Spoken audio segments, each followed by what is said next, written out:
Williams is a Marxist. All right, recording is now in progress. Dr. Susan Williams is a Marxist scholar and teacher and retired New York City public hospital doctor. She is former member and delegate of Local 10 MD of SEIU. In the Freedom Socialist newspaper, she has analyzed the coronavirus emergency and the economic meltdown, offering concrete proposals to address both crises. For FSP, she is our National Education Coordinator and also author of Capitalism's Brutal Comeback in China. Susan also has a searing critique of privatized healthcare in the Freedom Socialist newspaper, showing why a nationalized system under workers' control is the only option that makes sense. Dr. Susan Williams, take it away. Thank you, Norma. Can you guys hear me okay? Can I see some thumbs up? Okay, great. Well, I am really happy to be able to join you today. The Zoom is a really powerful tool that's added to our lives in the last few years. So it's certainly wonderful to be able to share these thoughts with you. So I'm going to be talking about the banking bust, the bailouts that happened, and take a look at why they happened and also what next. These, of course, were events that really were holding sway in the public eye from March through May of this year. And although the banking crisis has receded into the background a little bit, I do want to talk about how it fits into the overall economic picture and some of the realities that we are all dealing with today and going to continue to be challenged with. So you are likely to remember that it was in early March that seemingly suddenly out of nowhere, the California bank, Silicon Valley Bank, suddenly crashed. And it became the largest bank to fail since the 2008 financial crisis, followed almost immediately by Signature Bank. There were other indications of banks on the rock, notably First Republic Bank, which managed to limp along until May 1st, at which point it was taken over by JP Morgan Chase. And when it did so, it became nudged out Silicon Valley Bank for the unenviable title of the second largest US bank to ever fail.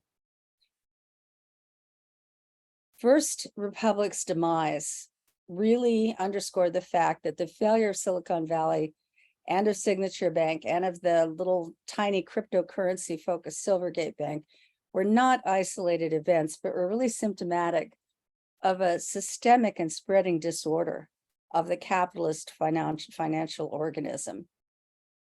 So what happened? Why these banks? And how does that fit in with what we're seeing today, particularly with the rate of inflation and with other challenges that we're seeing? What connection does all this have to the ongoing conflict between the very wealthy elite and the vast numbers of us working folk? I want to focus on Silicon Valley because this was the first big bank to fail this year, and also is kind of an interesting case study in exactly what the problem has been. So Silicon Valley, you guys may be more familiar with it since it's sort of in your backyard, but half of its deposits came from venture capitalists.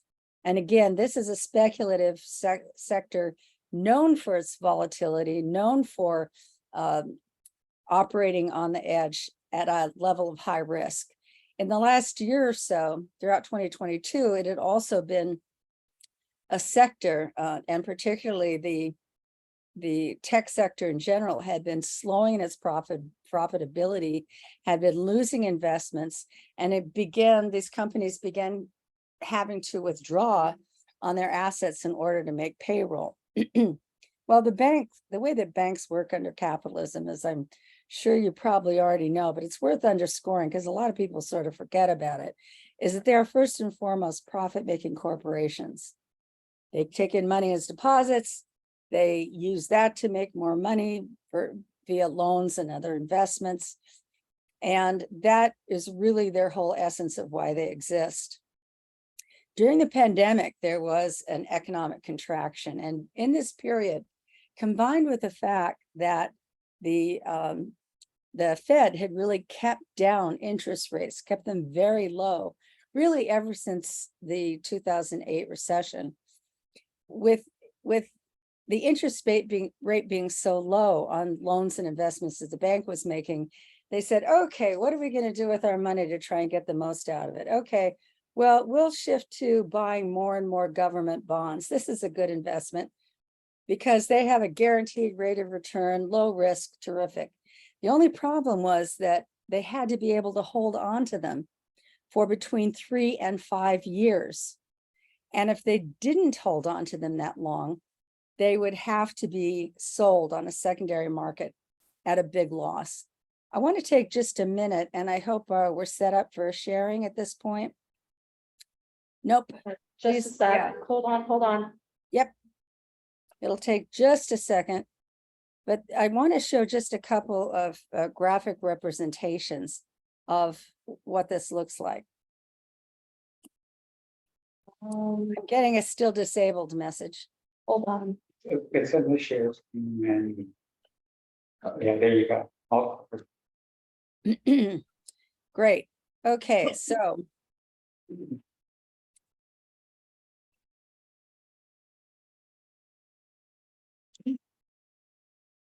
all right. So again, normally as things go along, here's CC back for the last decade or so, the banks would have some of their assets, all this wonderful money they collect in. They have a big chunk of it in loans that they're making, particularly commercial loans, loans to businesses, and a bunch of other things that they're used to buy up government bonds. So that's government debt. The pandemic hits, and the first thing that happens is, oh, actually, there's a bump in commercial loans because now businesses are really suffering. They need to borrow money to keep going, and the government is guaranteeing loans for businesses. And so there's that little bump, but that rapidly tails off. And so what do we have then? Over the next couple of years, the proportion that banks are parking in bonds that they're not going to be able to cash in for between 3 and 5 years really grows in comparison to the amount that they have extended into commercial loans. Well, what exactly is the problem with that? The problem with that is that if they then have to liquidate them, if they need those assets right now, they are going to take a bath. They can only sell them for a tiny fraction of what they actually would be able to cash them in for if they could only hold on to them for a couple of years longer. Now, normally, this is a little busy graph, but let me explain to you what we're looking at here. Normally, the assets that banks have parked sort of hover around a plus minus level of, if I had to liquidate it right now, I could get a good return on my investment, yippee. Or maybe not, maybe I'd lose a little money. Well, look at this. In the last couple of years, the problem is that all this money is parked in a place where they can't get at it without having big penalties attached.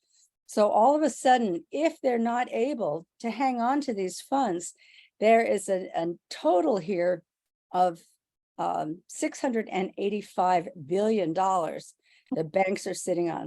And so when you read about unrealized bank losses, that's what they're talking about. Banks are, if they have to cash out, they are going to really take a huge loss.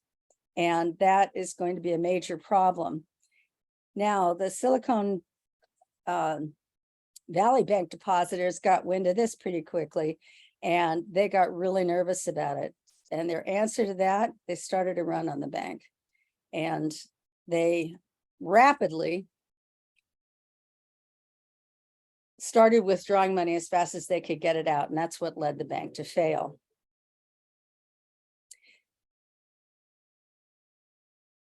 This huge amount of unrealized debt wasn't, of course, unique to Silicon Valley Bank, but it was a bank that was particularly vulnerable. The problem is that potential loss is still sitting there, distributed among many other of the banks in this country. So that potential, just because those banks failed and it's now been kind of cleaned up, does not mean that the potential for further problems is over. And in fact, the likelihood, what most Marxist economists predict, is that there will be probably a series of crises, like a slowly rolling crisis where this one seems to be over and then something else comes along. As one of the big think tank mavens of the banking industry said, and this is a quote from Conrad Alt, SVB's institutional challenges reflect a larger and more widespread systemic issue. The banking industry is sitting on a ton of low-yielding assets that, thanks to the last year of rate increases, are now far underwater and sinking. Alt estimated that these rate increases have effectively wiped out 28% of all the capital in the banking industry as of the end of 2022. That's a pretty phenomenal concept, and one that takes a little work to wrap your head around, frankly. The idea that, we're used to thinking of wealth. And in fact, Marx, in his famous Capital, begins saying that in our modern society, wealth takes the appearance of a massive accumulation of commodities. We're used to thinking of it in more concrete terms. Wealth is the house that we live in, the clothes that we own, the TV set that we have, the car we drive, and the factories that we see, etc. But increasingly, with the dominance of finance capital throughout throughout most of the 20th century and into this century, with the domination of finance capital, an increasing amount of the wealth of society is fictitious. It exists only as smoke and mirrors. It exists as papers and as ones and zeros in computer language. And there's nothing concrete that it's really tied to. And the fact that it can just dissolve because of some percentage points that get shifted in the bank balances is really hard, I think, for a lot of people to grasp. But that has really been what's become dominant under the economy of our time. I want to come back to talking about specifically how this crisis was limited to inflation, and in particular, the so-called war on inflation. If I didn't make that clear before, what the thing that really pulled the trigger on all of those nice, safe US bonds being a detriment, an unrealized loss, was the fact that instead of all those nice, tiny fractions of percentage points of interest that were allowed, the Fed, in order to fight inflation, to try and slow down the economy, started raising interest rates. And in fact, in 2022, in the calendar year that ended in March, the interest rates were raised an unprecedented total of 9 times. And that is the thing that really made all these government bonds assets so virtually worthless if they had to be cashed out right away. And so the whole situation that the banks found themselves in, and the relationship to inflation and what it's been doing to the economy and also to us, are really closely tied. Back when people were talking in the media, in the New York Times and San Francisco Chronicle and wherever else, so much about the banks, there was a lot of news flash around the idea that this wasn't really a bailout. It's not like what happened in 2008 to 2010. It wasn't a bailout. I mean, after all the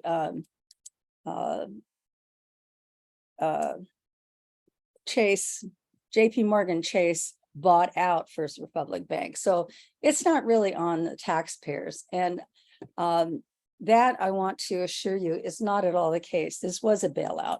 It absolutely was a bailout. First of all, you know, the Federal Deposit Insurance Corporation, the FDIC, which you hear about all the time, was set up to guarantee deposits up to a certain level.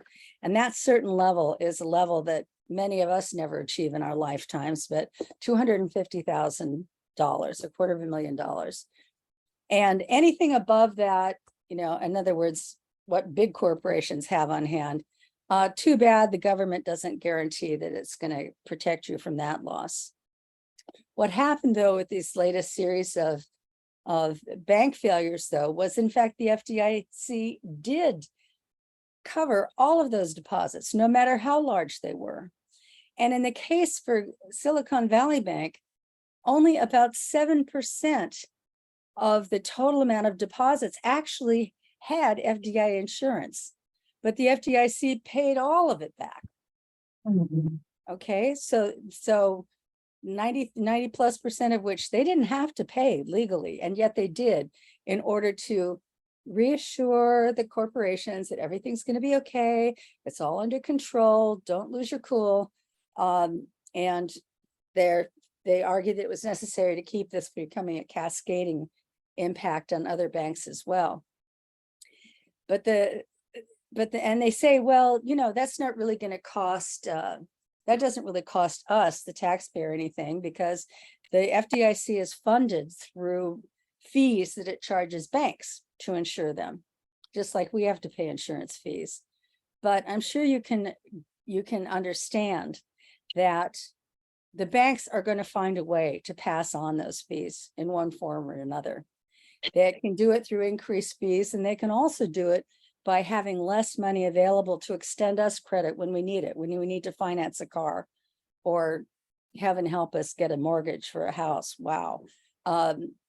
And so it's going to be harder for, especially for us people at the low level, us individuals, to get loans when that money becomes tighter, thanks to the Fed and thanks to the FDIC. And in fact, Marxist economist Michael Roberts has estimated that the real cost to taxpayers of the Silicon Valley Bank bailout alone was $20 billion.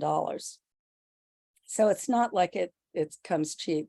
Furthermore, you should realize that, for example, when SVB was bought out, the banks that picked up the majority of their assets were allowed to do so at a 25% discount. So they get it on cheap, and they could cherry pick what they wanted and what they didn't, and whatever they thought was worthless, you know, then the FDIC just cleaned up after that.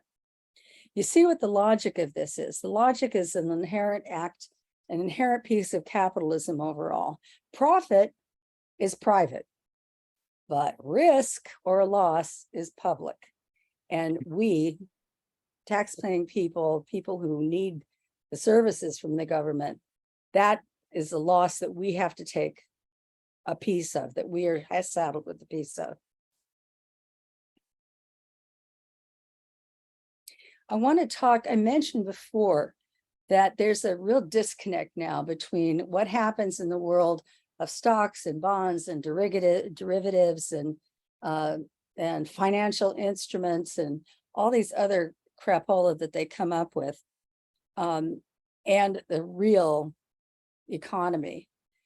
You know, that when they kept telling us that the 2008-2010 recession is over, businesses come back, look at Wall Street's booming. Yeah, okay, the financial sector of the economy bounced back nicely. The guys that were making huge amounts of money continue to make huge amounts of money, and in fact accelerated that.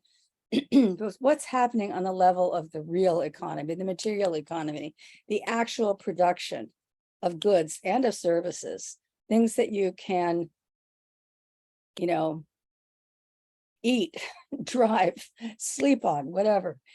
That in fact has been very much slowed. Over the last year, the US growth rate was only 0.4 of 1%. And in fact, it's expected that once we get farther into the summer and compare it again to the inflation rates, it may actually be even lower than that.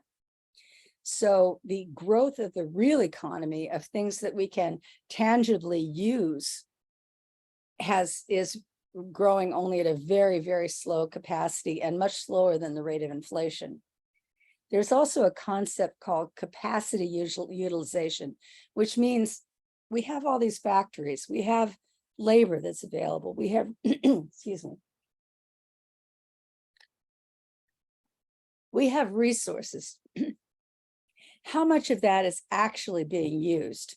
And the percentage of that that's actually being used, the capacity, the level at which we're functioning, we're utilizing our capacity, is only 78.8%. That was at the end of last year, and trending down. It fell by about a percentage point at least over the past year. So the real economy has been really flagging. That plays into then one aspect of what we look on of like, what does all this then have to do with our lives and our experience as working people and as people that are trying to carve out lives and working conditions for ourselves within this economic context. There's a very interesting phenomenon that's going up, which surprises me a bit, that even the mainstream New York Times type pundits have admitted or written about, which is that most of them will actually admit that inflation is not actually being caused by workers being paid more.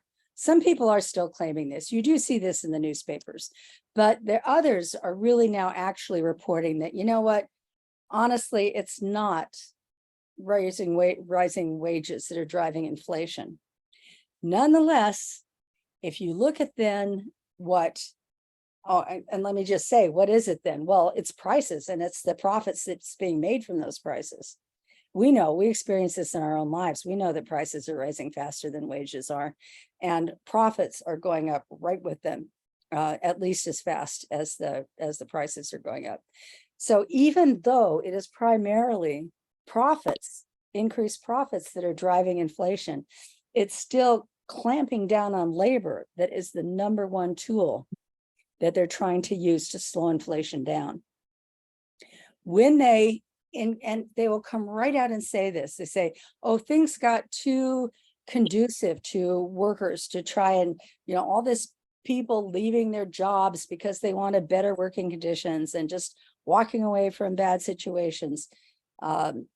We have to put a stop to that. We have to go back to creating a market where workers have to compete for jobs rather than the jobs having to compete for the workers. And so increasingly, they're coming right out and saying that even if a tight job market isn't the cause of inflation, it sure is, that certainly loosening it and making it worse for working people is going to be a big part of how they go about trying to solve it. And yet, the fact of the matter is there are many signs that that working people, that we are increasing the rate at which we are taking on the class struggle. In 2022, there were 4 million workers who left their jobs in order to find better salaries or conditions. In the year that ended in September of last year, there were 1,200 petitions to the NLRB to form new unions, and that's a 50% increase over the previous year. At the same time, you were seeing other forms of beatback besides the so-called war on inflation methods. There's also all other forms of anti-worker legislation. For example, one of the things I find most heinous is the fact that there are multiple, I think it's more than a third of US state legislatures have introduced legislation that will make it easier to exploit child labor and more dangerous for them and for people on the job. So what is the solution? And I'll take just a couple of minutes to address this and then we can wrap up. But first, I just want to talk about one thing that is not a solution, which is regulation. This is the main thing that the Democratic politicians keep on harping about. And it is true that the deregulation of the Trump era greased the wheels. It made it easier for them to carry on, for banks in particular, to carry on a lot of the questionable practices that increase the risk of failure. But historically, if you look at it, regulation has never been and cannot be the answer to controlling corruption and just stupid, risky behavior within capitalism. Banks and big corporations have always and will always find a way around rules and regulations. They will just use be outright crooks. They will buy politicians to either look the other way or to make new rules in their favor. Or they will, in the case of one of the deals that was just cut to pass the debt ceiling increase, they will simply defund the parts of government that are responsible for catching the crooks. One way or another, they'll find a way around. So just trying to regulate them within a capitalist system, within a system that rewards, quote, immoral behavior, that rewards risky speculation, that rewards outright theft of wealth that we produce and of our wages. Trying to regulate that as a system will never work. What do we need to do? We need to have a much more fundamental kind of change.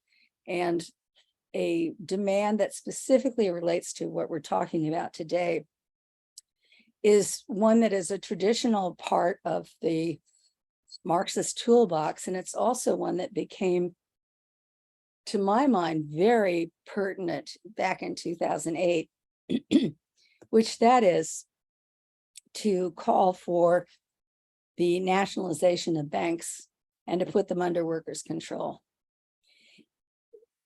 You know, in 2008 to 2010, it's impossible even now, more than almost 15 years later since it began, almost impossible to tote up the actual cost of the bailout.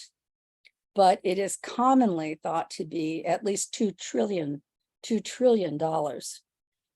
In other words, we bought the flipping banks. We paid for them.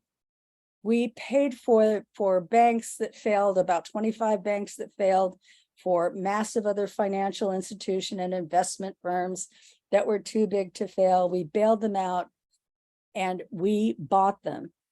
And then we gave them back to the private sector to profit off of. And we gave them back to the CEOs to run, who immediately gave themselves huge salary increases and bonuses.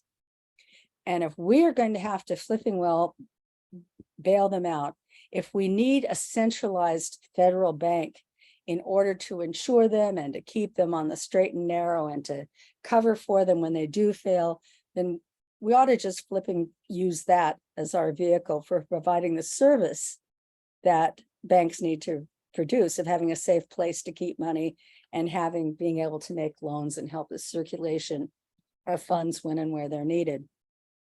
So our call would be for nationalization of banks and financial institutions under workers' control, under the control of the people who work within them and the people who need and use their services.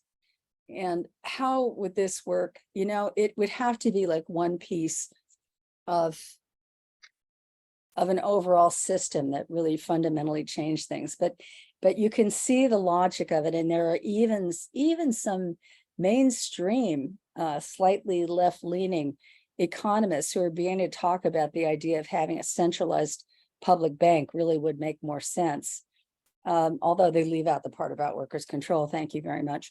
But to really get the most out of it, we would need to be able to, as a people, as a people in this country and in other countries, make priorities, set priorities for how and where wealth needed to be used and focused on what kind of services needed to be provided, on what areas of the economy and the production needed to be bolstered, of what the society really needed and people valued and would use, and then be able to elect the boards that would run the banks in order to make sure that happened. That's the vision that Marxists can or should, and that we in the Freedom Socialist Party advocate for finding a bridge, a path to where we are now and the kind of corrupt, oppressive mess that we're living in, to the kind of society that would be more rational, more just, and would actually work for us and not against us. So I'd like to stop there. Thank you. And see what kind of questions or ideas other people have that you'd like to talk about. Thank you, Susan. Wow, that was very sobering, but also very optimistic. So I'd like to ask, before we go into discussion, Bob, to give a special announcement, por favor. Yes,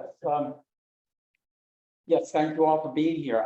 And if you appreciate the analysis and the kind of solutions that Susan presented in this talk, please make a donation to help pay for the necessities we incur as an organization to provide this anti-capitalist point of view, to get out to strike lines and demonstrations in support of the working class, and to fight racism, sexism, homophobia, ableism, and ageism. You'll be supporting our ongoing organizing for reproductive justice and combating the far right. We do not seek or accept funding from the government or foundations, so we depend on our supporters to keep our work going. You can donate by putting checks or cash in the baskets that are going around here in the hall, or you can fill out a pledge form and pay later. Or if you're online, you can go to the San Francisco webpage, part of socialism.com, and it's in the chat for you. Clicking, and when you get to the San Francisco page, you got to go scroll down a bit and click on the donate button. So please help us fight to build a socialist world and contribute